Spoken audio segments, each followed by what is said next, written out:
So, I got home from the gym. I immediately go out, handle the chickens. I get home around 6:50 from the gym. Gym's over at 6:45. I get home about 6:50, 6:55. Give the chickens the ice, their water, their food, their snacks. Go and water the garden. Take some pictures. I want to post some just beautiful pictures, something beautiful. And then, so I come in the house, and then I turn on the alarm, and I text my mom, hey, garage is unlocked, but the alarm's on. Get in the shower. I always do that. Turn on the shower, turn on the lights. Lights go out. I had the lights changed out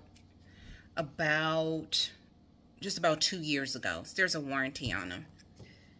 And I had 2 lights go out. Third one just went out.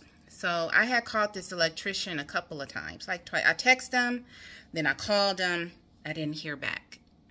And I was like, oh, maybe he's dodging me, you know. But you never know.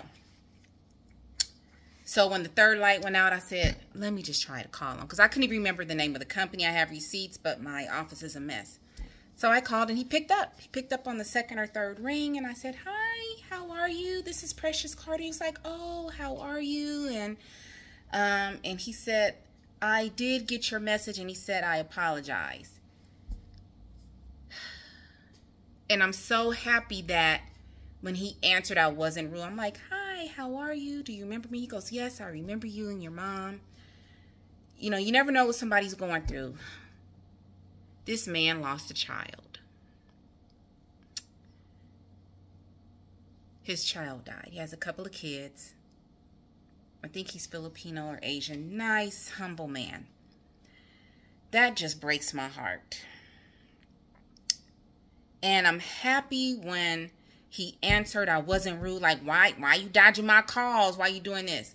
This man is going through a lot. And he said, thank you so much. I said, you and your family are in my prayers. You're in my prayers. With age comes wisdom. Because had that been 30 years ago, I would have lost an electrician and I could have lost a potential lifelong friend. You see what I'm saying? So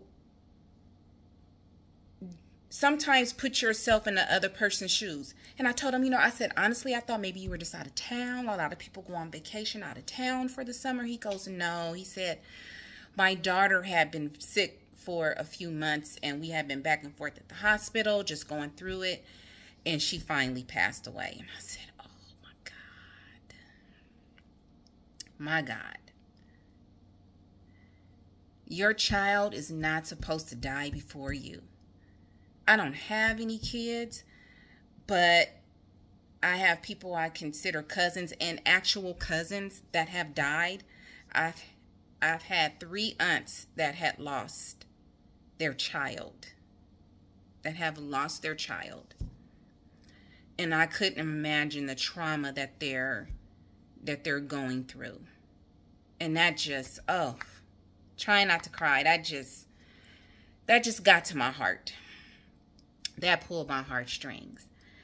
And this is why I say at the end of my videos, find peace within yourself and be peaceable with others. Because I could have came at him all left. And then he told me his child died and felt like a complete idiot. So I'm happy that I was considerate to him. And that he was considerate enough to answer the phone. Think before you act. It's taken me a long time to figure that out. I just turned 50. It took me some time. In 2000, I'll say it hit me around 2005, almost 20 years ago, to start thinking before you act and start thinking about other people's emotions before you do things. Because in 2005 is when I decided, because I have been studying to be a Jehovah's Witness for a long time, many years. I'm going to say decades, many years. And It took me till I was almost 30 to figure out that I need to give my life over to Jehovah God. I've always believed in God. We were Baptists. I went to Catholic school. But at that time, there were some things that happened that said, I need to change what I'm doing in the way I think and give myself over to Jehovah God. And once you get baptized as a Jehovah Witness, you don't change overnight. Jehovah is constantly changing you. He's constantly refreshing you. He's constantly giving you reminders. That's why we study. That's why we go door to door. That's why you have your Bible. That's why we have conventions. Because he is slowly putting on that new personality. And I am so happy that when he answered that phone, that I responded the way that I did. Because it could have totally went sideways. So just remember that. Find peace within yourself. Be peaceable with others. And learn in wisdom. If you are 50 years old and you're still responding the way you did 30 years ago, baby, you need to go look at yourself and make a change. Make a change. Because it ain't, if you have problems with everybody ain't the problem. The problem is you. The problem is you. So I'm going to pray. I am going to pray for that man. He says that now he is really concentrating on his other children. He said because the other child was so sick, they were concentrating on that. He said his kids are out of school and he's just doing things with his children right now. He's still an electrician. He said he could save me pennies on the dollar. And he said, Precious, you still got a warranty on those lights. Call those people and they'll get somebody out there to get those lights. Okay?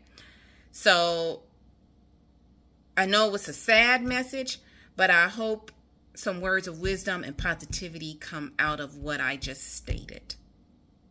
Grow in wisdom and be peaceable with others because you don't know what they are going through. My lights are nothing compared to that man losing a child.